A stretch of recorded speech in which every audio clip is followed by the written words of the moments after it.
So if I can ask some of my colleagues to come down, Melisa, Byrd, you can join us right here on the stage. Elena, Rios, it's always good to have you in the room. Please join us up here, as well as Lindsay, Videnieks, if you can. You know what? Can I say something about that? I've been practicing all day. And Lindsay Lawrence? So thank you so much for coming up. So we had the opportunity today to talk about culture, and we had some wonderful presentations on that topic. And then we also had the opportunity to hear about genetics. So thank you for those presentations as well. And the last topic is the social determinants of health. And these are our experts on that topic. Each one of them has a presentation to share. And then what I'm going to do is open it right up to the audience for discussion, because we really haven't given you enough time to come up here and ask some really important questions, okay? So Melisa is from the DC Department of Health Care and Finance. Dr. Rios is a good friend of mine, a long-term friend of mine from the National Hispanic Medical Association. And Lindsay, we've have known each other for a number of years now as well, and she's from the Alliance for Patient Access. So I'm going to ask Melisa, if you can come up first. I'll give you the clicker, and then we'll keep moving.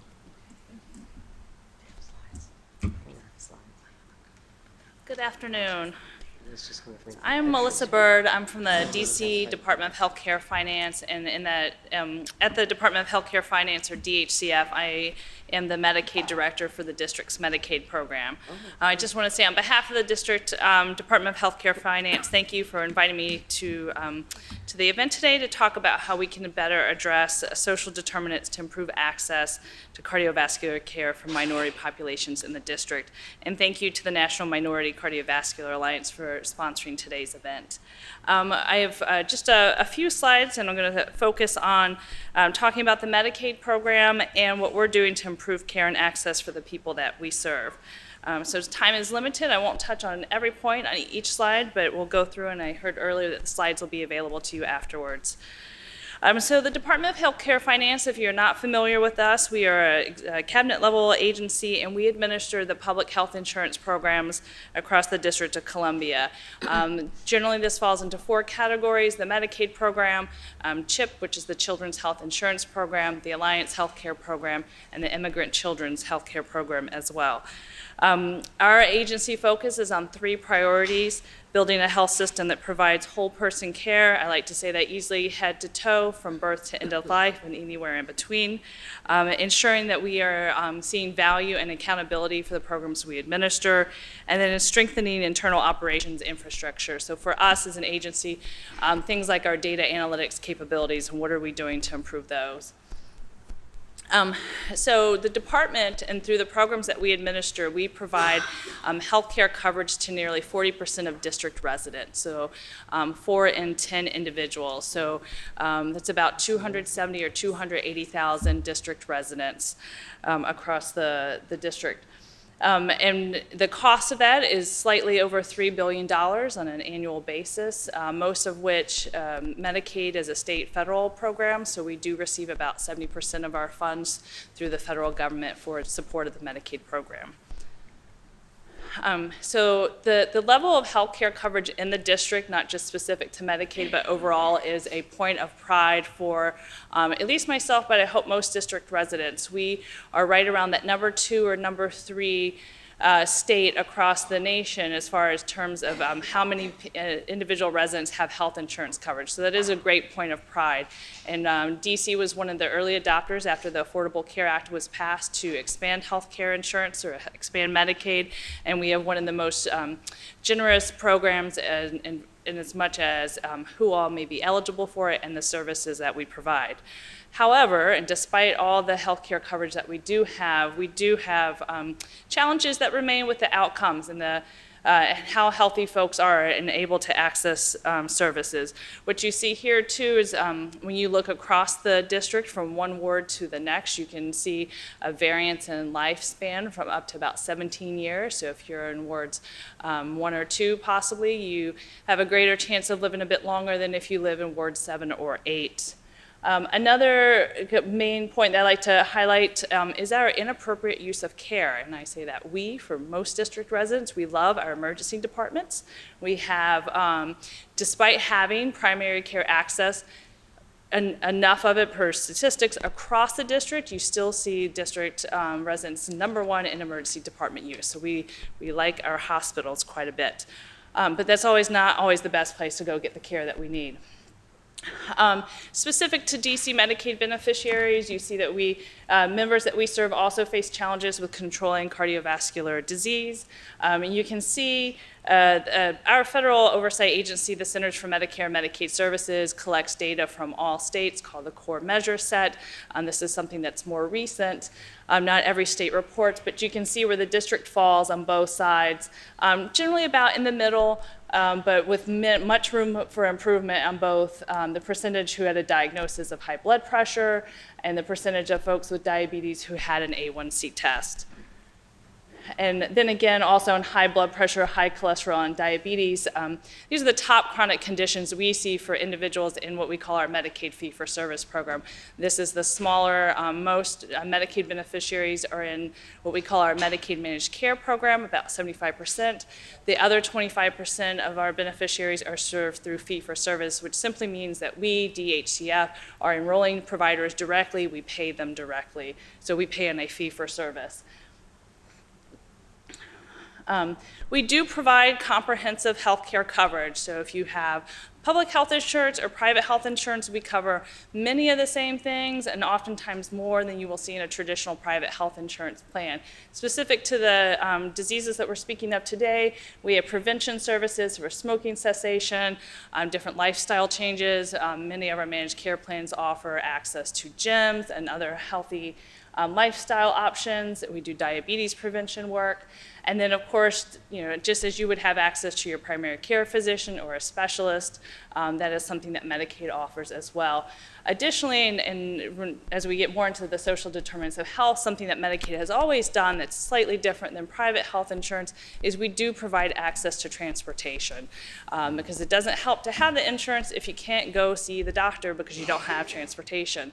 And then what's kind of exciting in the Medicaid world now is utilizing things like Lyft and Uber. It's more on demand, and I think hopefully better meets the needs of our beneficiaries versus scheduling 1 or 2 days out for a transportation ride to your doctor's appointment. This is just more on what we do, and the outcomes still not where we'd like to see them. And then what are we doing going forward to address outcomes, better care coordination, and social determinants of health? Last month, we issued or announced our Medicaid reform efforts over the next 5 years. We are moving towards having all of our Medicaid beneficiaries in a managed care program. We are moving forward with a new procurement of managed care plans, which will include an increase in value-based purchasing. We'll provide care coordination to a population that we serve that does not currently have it, and will require some universal contracting for key providers such as hospitals and federally qualified health centers or clinics. So that's kind of our bigger long-term goal. The other area where we've put a lot of time and investment in is connecting, what we call connecting a disconnected system through health information exchange and health information technology, and then creating a community resource inventory. So quickly on the person-centered care, it's important to have digital exchange to make this happen. And what that means is that whether you are at your primary care doctor's office or you go into the emergency department or you're going to your pharmacy, that there is a mechanism for all those entities to talk. In the District of Columbia, it's health information exchange, and most folks know it as CRISP. And so this part of the communication back and forth is key. Another area where we've focused on the past 2-3 years is telehealth. So this is just one way to improve access to care. From some of the comments earlier, some of the interesting pilots we've done is not only working with physician offices, but also churches and piloting telehealth options through a church. Finally, or almost finally, on social determinants of health specifically, we've been undergoing a partnership with community organizations to create what we call a resource inventory. So this is really to go through and inventory all those different things, resources available in the community to help folks with things that may not be medical care specifically. We're moving to our phase 2 of that is then, which will be how we make that an electronic tool. So how does that play into our health information exchange? How does that connect to an electronic health record? So if I'm at my doctor's office and she notices that I'm talking about not getting adequate food or need something else, that she could go right into her access to the health information exchange, pull up resources, make a referral, and there'll be a loop back around at some point. And so at any time you have any questions, please keep up with DC Medicaid. My name, number, and email are there, and I look forward to your questions. Thank you.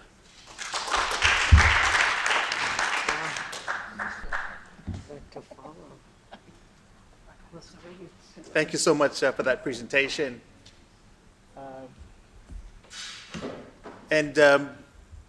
Shortly, we'll again open the floor for questions. Just to remind everyone, the mic is on this side, so please consider that as well. Dr. Rios, if you can come up and share with us your experience and expertise in the area of social determinants of health. So it's an honor to be here. I was asked to actually focus a little bit on cholesterol and our cholesterol project. But social determinants of health, I'll mention that afterwards, is part of what we do. We deal with advocacy. The National Hispanic Medical Association was started in 1994 here in DC to focus primarily on Congress and HHS and other, EPA and Department of Agriculture and other agencies that handle health care. The mission of our organization is to improve the health of Hispanics and other underserved. And in the last couple of years, we've been supported by Amgen to develop a focus on advocacy and education at the same time, not only of policymakers, but of physicians in our networks, as well as community leaders who are not healthcare leaders necessarily, but are from the community. And we have actually realized and recognized the importance of the leadership in our communities can take the messages to their employees, to their churches, to their neighborhoods about the importance of healthcare. If they understand that it's going to be available and accessible, and they have insurance, or they have some way to pay for it, or they can go to a clinic. And the social determinants, as we know it, are really, we know that 80% or 90% of healthcare is really derived, not healthcare, but the healthcare illnesses and diseases are derived because of social determinants of health. If you live in poverty, if you live in low educated families, if you have low income, you have less access to funding to buy fruits and vegetables, you have food deserts in your communities, transportation is a problem, childcare is a problem, all of these issues. You have family members that are in prison, you have family members that are having domestic violence. These are the social determinants that really impact and what we call toxic stress. When you have toxic stress and you live through your adolescent years and early adult years, you are prone to have heart disease, especially high cholesterol and hypertension. You may be smoking, you may have other high-risk behaviors, but you don't realize that that's why the neighborhoods that was mentioned in Washington, D.C. have a difference in life expectancy. Now, there is a paradox for Hispanics, and it was found out in the SOUL study, the study of Latinos, that Hispanics live longer than most people in this country. We still don't understand why. We think it has to do with genetics, and we also think it has to do with family support. Very, very strong family support within the Hispanic families, especially as you get older and you start having the symptoms of your chronic diseases such as heart disease or diabetes, obesity. But let me just tell you a little bit about our cholesterol program and why we did what we did. So 3 years ago, we said, let's have 3 regional summits and listen to the leaders in our communities as to what are the barriers and how can we improve access to care for those people who have chronic heart disease. And how can we explain to them the importance of taking care of their high blood pressure and cholesterol? And then how can we actually teach the next generation of health professionals, the medical students, the nursing students, the public health students, about how to think about programs as they do their research? And how can we educate policymakers? So we put together a report. I'd be happy to get it to everyone here. We have a report on our website. Our website is www.nhmamd.org. We have a report of all the recommendations from 300 people from New York, Los Angeles, and Austin, Texas. And we took that report and those recommendations and we educated policymakers all last year, 5 times, in different types of organizations, mainly state. We did a congressional briefing for congressional staffers, but the state policymakers are very important because they're very eager and interested in seeing what's coming down from the federal government and implementing policies that make sense at the state level, because many state health programs are actually given funding by the federal government. Your prevention programs, your awareness programs, also programs to be able to help with the Medicaid program. You know, it's a partly state, partly federal funded. And then we have our state exchange programs now and the whole essential benefits for insurance. So when you think about it, there is a collaboration between state and federal. So anyway, we got a lot of interest from state policymakers about the importance of thinking about our own communities and how to have literacy and cultural competence and all those things that are a little bit more targeted to the Hispanic community when you think about health programs. In the area of actually teaching medical students and health professionals, we really think that Spanish, for example, should be mandatory in curriculum, and there needs to be more mentoring and more experience at the clinical level, which is what is actually happening at the federal level. There is a trend towards leaving hospital care and going into the communities. So anyway, we took this information this year to state legislators one-on-one, and I just came back from Tallahassee, Florida this week. I was there all day on Tuesday. Yeah, Tuesday. And I want to tell you what some of the legislators that I met with, what their reactions were to the fact that, this is what I told them. We went in with a packet of information and said, you know, we're here to explain to you the importance of having diversity in our workforce and having more Latino doctors and nurses and public health professionals. But we know we're never going to catch up. The Hispanic population is growing tremendously. Hispanic students since the 1970s have been flatlined in terms of getting into medical school and nursing school, public health school. You know, our families don't have the support systems, our public schools don't have the support systems, we don't have the encouragement, a lot of barriers. So we're here to talk about one disease. And I said, you know, we picked heart disease because it's the #1 killer in the country. And we want to tell you that the trends in heart disease are important for you as a state legislator to know. Our community leaders believe that we should do something, we should be more proactive about access and availability to take care of, to have not only awareness, but prevention and treatment. So I said, did you know that the hypertension guidelines were changed just 2 years ago by the American College of Cardiology and the American Heart Association? And last year, the cholesterol guidelines were changed. They said, no, tell me more. So, you know, just by telling, I think it's a rapport that you build by explaining, we're really here to help our communities. And we know that we need to get policies changed at the state level that can help a broad state. We pick states that have large Hispanic populations. We went to California and Texas. I've done a few meetings in New York, but we're going to go back to New York, and we just went to Florida. So let me tell you that Senator Kathleen Passidomo is the Senate Majority Leader. And she said, oh, don't tell me about cholesterol. She goes, I have high cholesterol. What can I do? What should I do? Anything you want. I said, oh my God. So it was just incredible reactions, right? I said, well, here's the Florida statistics on the latest drugs to help with high cholesterol. I said, you know the statins? And she goes, of course I know the statins. I hate them. She goes, I've taken them. I still take them. She goes, but there's better I told her, there's better drugs now, the PCSK9s, and it's the second generation of drugs. I mean, I don't know how many generations of drugs, but what I said was, you've got these drugs that have been there for a long time. Now there's newer drugs. Of course they're more expensive. Of course they're more effective, but we need to have them available in our communities.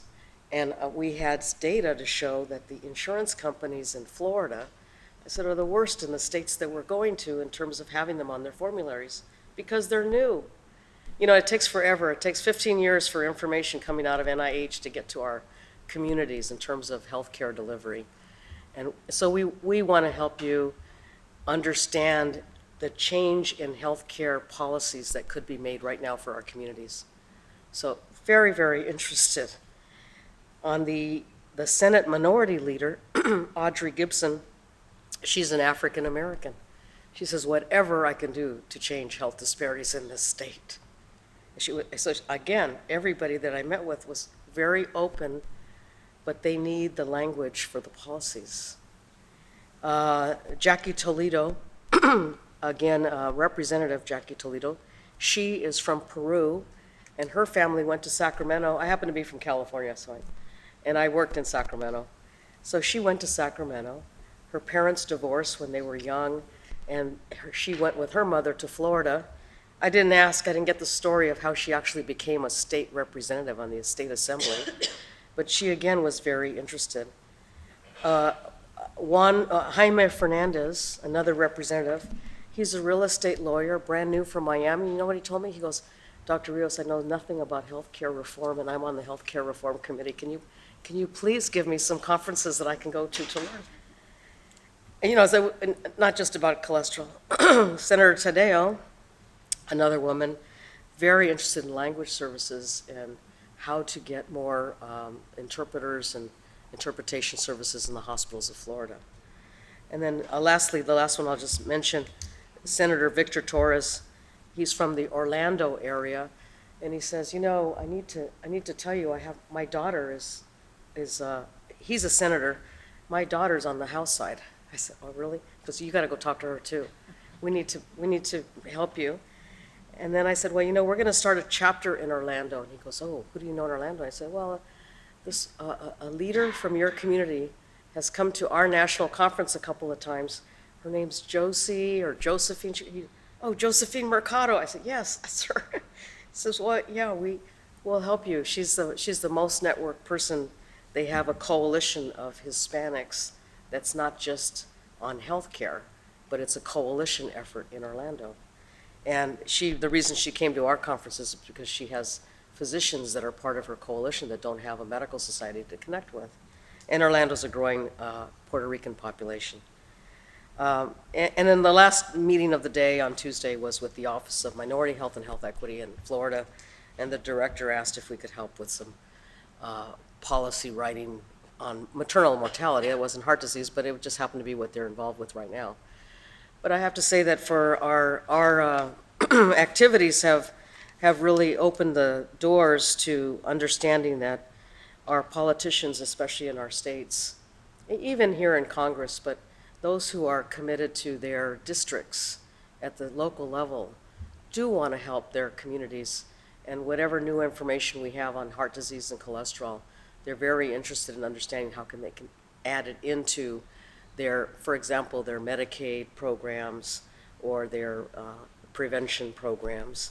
And so I think what we need to do now is to work with the legislative staff in terms of developing policy language that can be put into the recommendation. We do that a little bit with Congress, but primarily it's through the minority health bill that happens every year called the HEAA, the Health Equity and Accountability Act. That bill is done by the three caucuses, the Congressional Black Caucus, the Hispanic Caucus, and the Asian Caucus, and they come together and put together a bill that has holding all these different types of programs and policies that are important for Congress to know about, so that when there is a bill, let's say on heart disease, that the heart disease information in the big bill would then be moved over. So I'll just stop there. I think for social determinants of health, it's very important to realize that our communities that need so much extra support besides health care.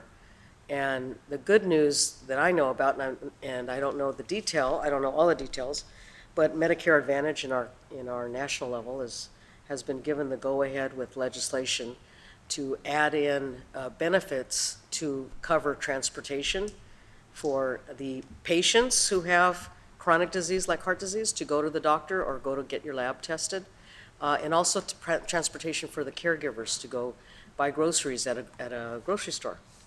And you'll see many of the insurance companies are now using Uber and Lyft to be able to do that. The food, in terms of food insecurity, there are food companies now being developed. There's one called Food Q being used by the Blue Crosses, insurance companies. And they are creating a delivery of prepared meals for diabetics and prepared meals for those with heart disease.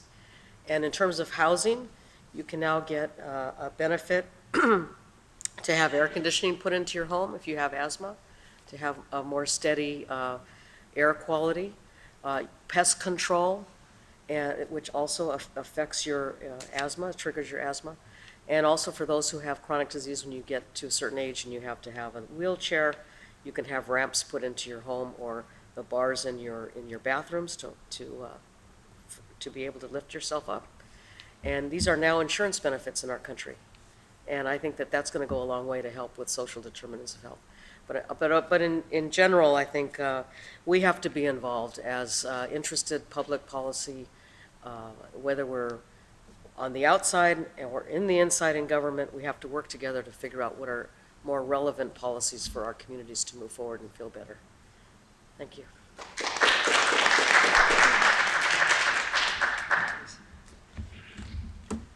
Thank you. Lindsay, if you can come up. Okay. Thank you. Thank you, Dr. Rios, because I'm actually going to tag team a bit off of what you had to talk about, so that's good. You set me up very well. I'm Lindsay Videnieks. I'm with the Alliance for Patient Access. We're a 501c3 organization of about 700 clinician members, and that includes, from my perspective in the working group, about 25 or so cardiologists, lipidologists, nurse practitioners, which are very important. And so these are folks who, either through medical school or training, obviously didn't think that policy was going to be part of their education, right? But for a practical sense, they're impacted by these decisions every day, right? So what we try to explain to folks, and they've come upon themselves to understand, is that advocacy has to become part of the prescription, okay? So you see patients, but then when they leave your door, do they have access to treatment? Is that impeding the clinician-patient relationship?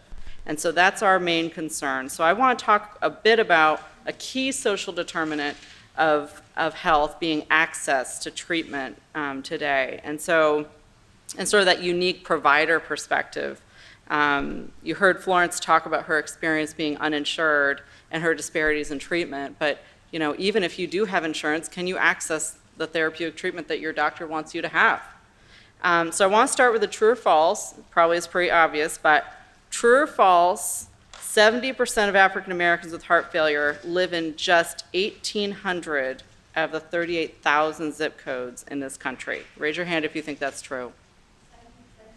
70%, so most African Americans, yes. So the answer is yes.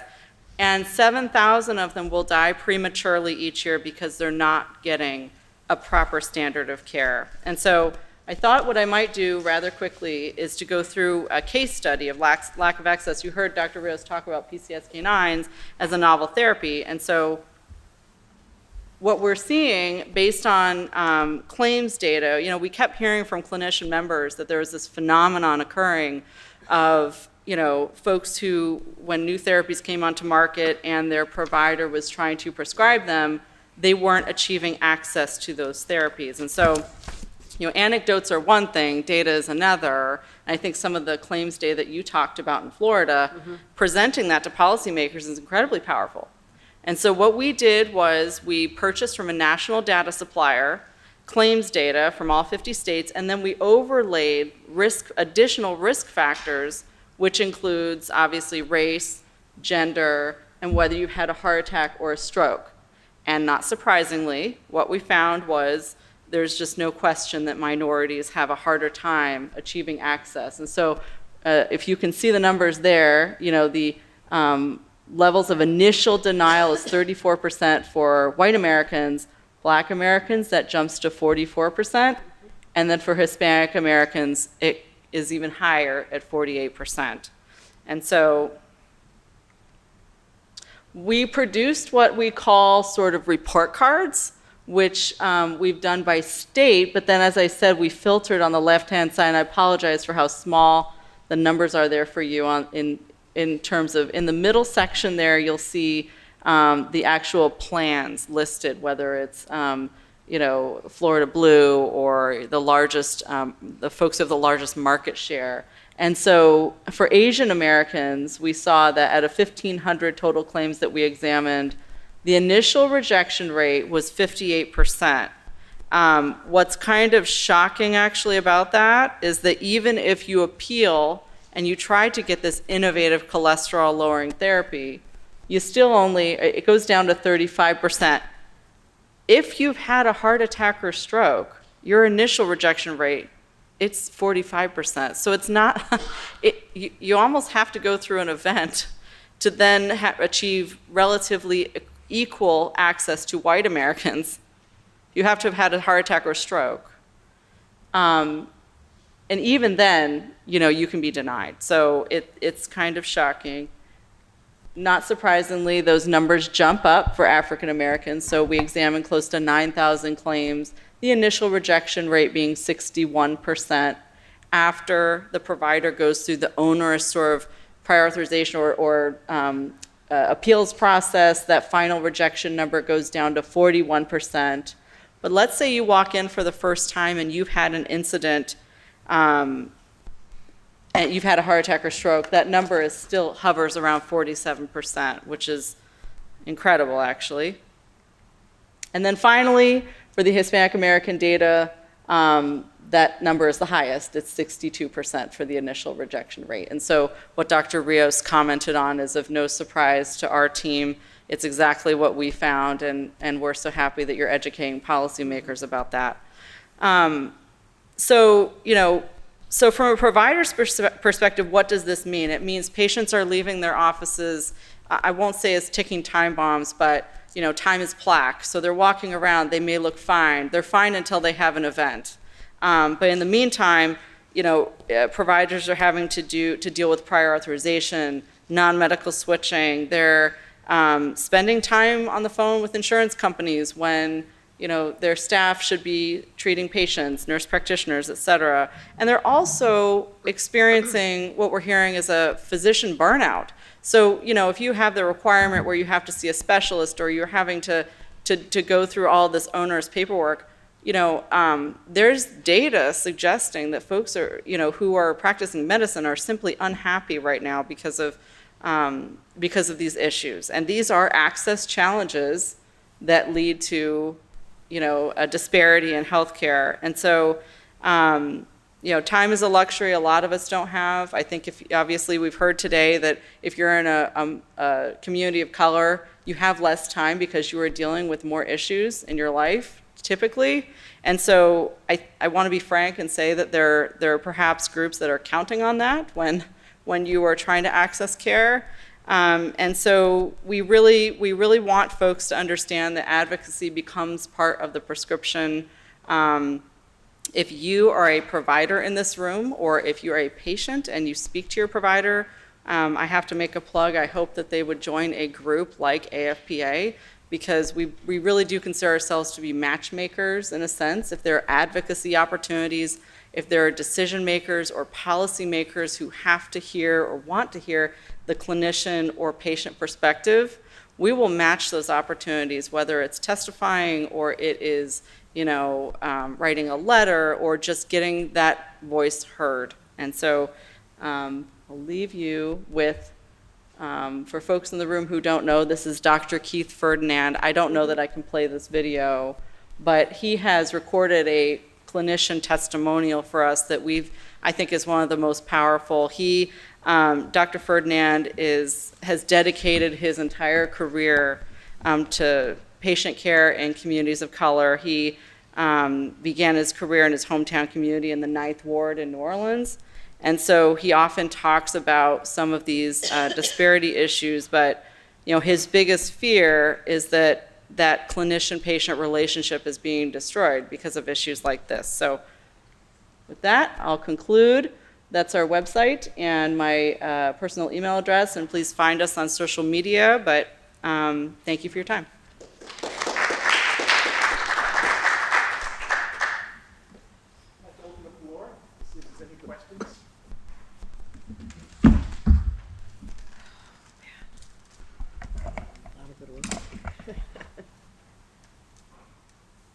Okay, we're ending on time, so that's certainly a good thing. But any questions Comments? or comments? Yes, please. Thanks so much to all of you for your presentations. Again, I'm Selena with Women Heart, and we run support groups across the country focusing on women with heart disease. And I'm new to the role, so one of the things that I'm determined to do is make sure that the women who run support groups, and you heard from two today, our network needs to reflect the makeup of the risk profile of this country, and it doesn't currently do that. So one of my questions for any of you is, to what extent do you think that payers are paying attention to non-medical support? I mean, I know we talked about food delivery, et cetera, but there are other supports that still feel like they're deemed to be extra or outside of the bounds of what is covered. And yet I think Florence and Darlene could say that support is fundamental to their recovery process.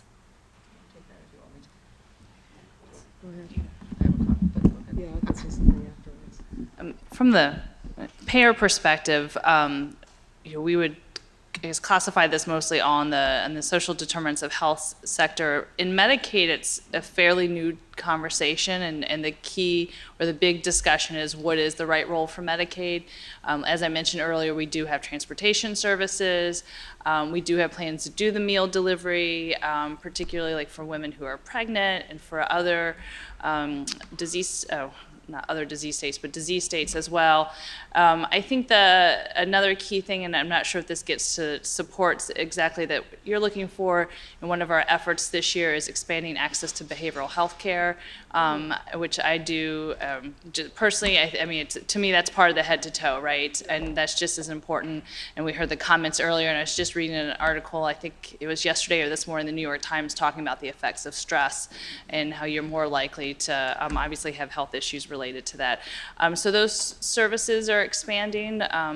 From the Medicaid perspective, we also have programs that focus on additional care coordination, which will help connect an individual to some of the other social supports or environmental supports that you might need to help you work with whatever health issues you're having. Yeah, I mentioned the payers that have Medicare Advantage are now able to cover. Now, every plan is different, and percentage of your own out-of-patient cost is different. But to cover housing changes, like retrofitting your house, we did that for my parents. That costs money. So to have insurance cover those kinds of things, And then for food, I know the Care First Blue Cross in this area is actually looking into developing a whole program for food insecurity. And I don't know the details yet because it's just being developed, but the idea of transporting, delivering food, like complementing Meals on Wheels, or maybe covering Meals on Wheels for Medicare Advantage patients. And then the other thing about food is having vouchers, let's say, to the local farmers markets that we have here locally. So extra benefit to get the patient to have access to better food and nutrition, especially when they live in neighborhoods that have food deserts where they don't have the big supermarkets. So anyway, those are some of the things from the payer's perspective. I just want to add very quickly to back it up one level. You know, as commercial payers and increasingly some federal agencies are using value assessments to determine what therapies are cost effective and should be included on formularies and whether or not that it all matters and whether or not you can get access to them, they are relying upon a think tank that is funded called the Institute for Clinical and Economic Review, ICER. And ICER does all of these assessments on new therapies that come out, and they're used to determine value of a therapy. And so that process is largely, it's not private, it's certainly public, but a lot of patient groups don't even know about it. And so I think the average number of comments on any ICER review by individual patients is like 4 or 5. So where you can marshal those resources, if you're leading a patient advocacy group and you can say, here are the 8 questions we really need you to ask, and push them out on social media or within your distribution list and get them to weigh in, that patient perspective I think is so important, because otherwise it's a very lopsided review process and they're just not hearing that really important perspective. Thank you, Lindsay. Captain Cullen? Thank you for your comments, and I think you bring up some really good points with regards to the social determinants of health and the impact of law and policy. And I know internally in CDC we've talked about, law and legal as a determinant of health, and how you use that in order to advance policy and initiatives to support for a case like this, which is cardiovascular health and all policy. And so in trying to make sure that the patient advocates and the patients themselves understand the importance of law and policy in their care, how do you think that we can better utilize that strategy to support improvements in policy making among lawmakers, but not just federal lawmakers, but the lawmakers that are in the communities as well as in the counties, where the people actually do feel the impacts and the decisions that those county people make on the social determinants of health that exist within those communities.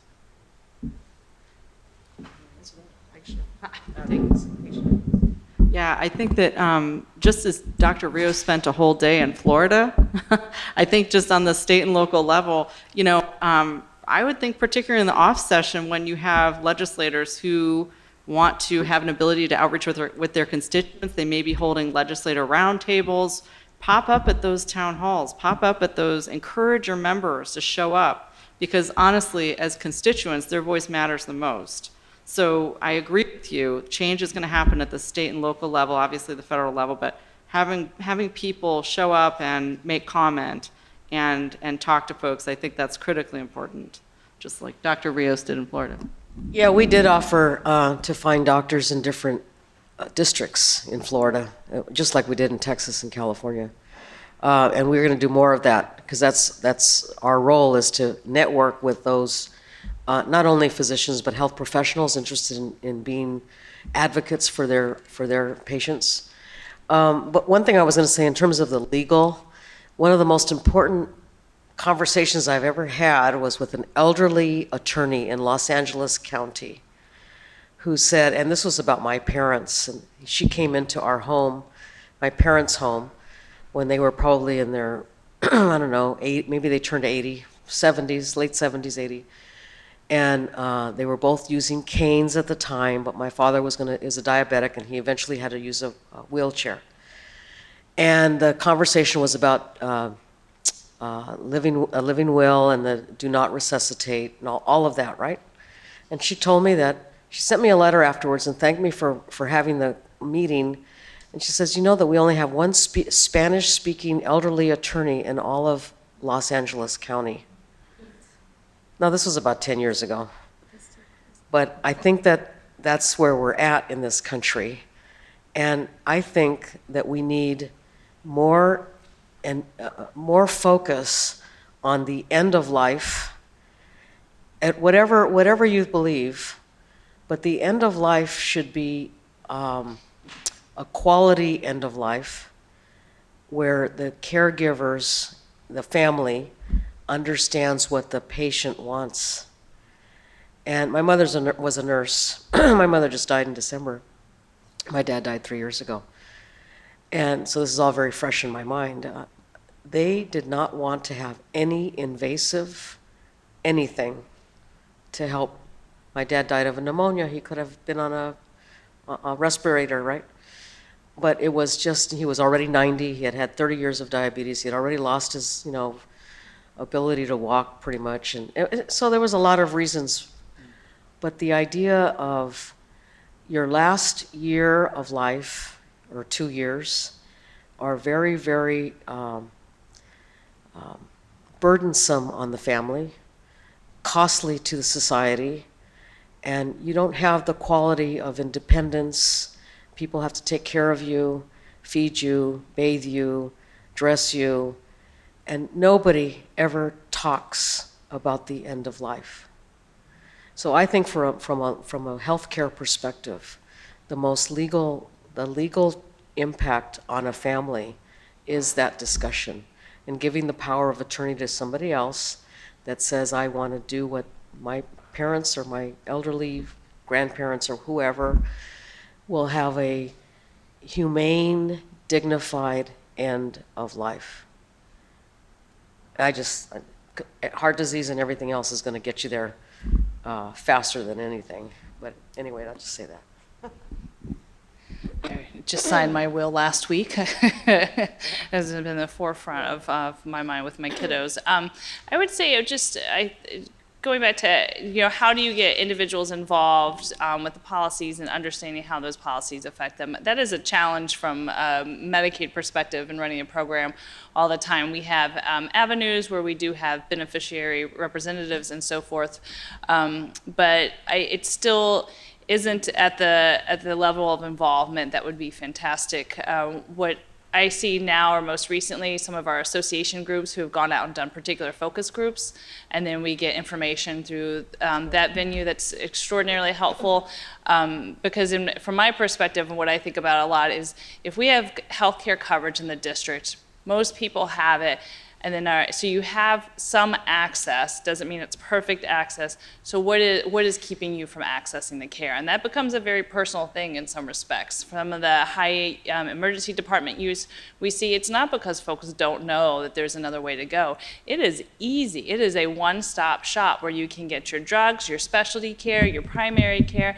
And for someone who's got a lot going on in their day, a kid, 2, 3 kids, lives across town, has a job without benefits where you can take scheduled time off, I mean, that's a real bonus, and that's a logical thought to make. I know on a different level, some of the work that's been really exciting at the department is some practice transformation work where we have, with our My Health GPS program, which is a kind of a heightened care coordination program where we've done technical assistance with providers on the ground and having to talk through practice transformation. And where I'm relating this is that, yay, we're making great policy, or at least we hope we're making good policy, but then we don't see the effect or the outcome that we want to see. Going on the provider level in this case, we're getting that kind of feedback and how to adjust and how better to make our policymakers. So I think, your comments are much appreciated, and I agree completely. Like, that kind of input is one of the most valuable things we can get, at least from my perspective. Thank you for those comments. The last question of the day. Please. Hi, thank you. This is actually a question for the entire room, and it has to do with the panel that we had earlier on culture, so forgive me for being out of order, and for having the last word. I would like to ask my question and then tell you who I am and why I'm asking it. And it has to do with the anecdotes that we've heard today, somewhat informally, about culture and how we can understand people, and I'm specifically asking about African American male reluctance or staying far away from clinical encounters, and even when they've had an episode of, say, stroke or heart attack, not following up on their hypertension, and what we can identify that's packed in that box that we're calling culture. We've heard some anecdotes, and I'd like to find out from folks in the room who some of the researchers are and who some of the resources might be. If you come up afterwards and give me your card, I can write to you.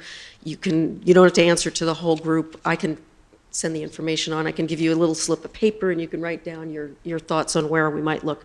Reason why I'm asking. Andrea Price, I'm with the American College of Preventive Medicine.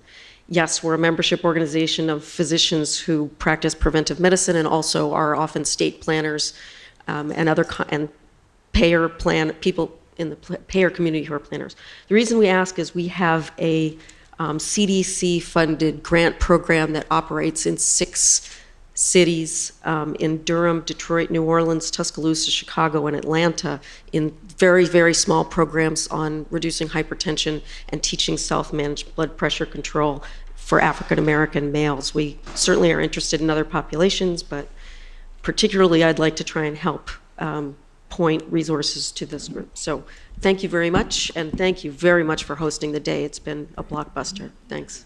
Yeah. Well, thank you for asking that question, because I actually have a daughter who works with a company called Next Level Health, and the CEO of that company is Cheryl Whitaker, who is the wife of Eric Whitaker, who has been with the Obama administration, and they help in decreasing healthcare disparities. And they are focusing specifically on African American men and how they can improve their care, because there is a lot of reluctance, there's a lot of distrust, and they're trying to see what they can do. There's been unfair treatment of African American men in terms of incarceration, and they're working to help with that as well. Thank you for sharing that. Yes, thank you. And I thank you for being in the audience. I think you're just an example of the wisdom in this room, and that you've reached out. So please follow up and contact her. And we welcome you to our home too with Make Well Known. So we want to finish up, and again, obviously thank the individuals that presented, were part of today, helped enrich our knowledge today. For those of you that came and participated, so many thanks for you spending this time on. I see the sun out there, so we know that it was a beautiful day. So thank you on a Friday afternoon for doing that. Obviously, to our colleagues at MedStar Washington Hospital Center, who allowed us to use this facility. I want to give a shout out to Jessica, who is a wizard that made all of this possible, and actually did a huge amount of work in the last year to bring us so far along. And obviously to Lionel for his wisdom and his direction in moving us forward. We have a call to action. You're not totally off the hook here. We want you to sign up, join us, and follow us. As Jessica mentioned before, you can get our newsletter by going to our website, Make Well Known. Please register for the Cardio Hub. You'll hear about it through the newsletter when we're ready to release it. It's a way to connect. It's that web that our last individual was asking for, is how to connect to people. The Cardio Web will be a great way to do that. And then obviously to follow us to Twitter. We're going to be doing a Twitter November 13th. It's going to be on cardio obstetrics. So please be involved with us on that. And next October, we don't have a specific date, be back at our town hall, and we'll bring your wisdom and your expertise. Thank you very much. Thank you, everyone.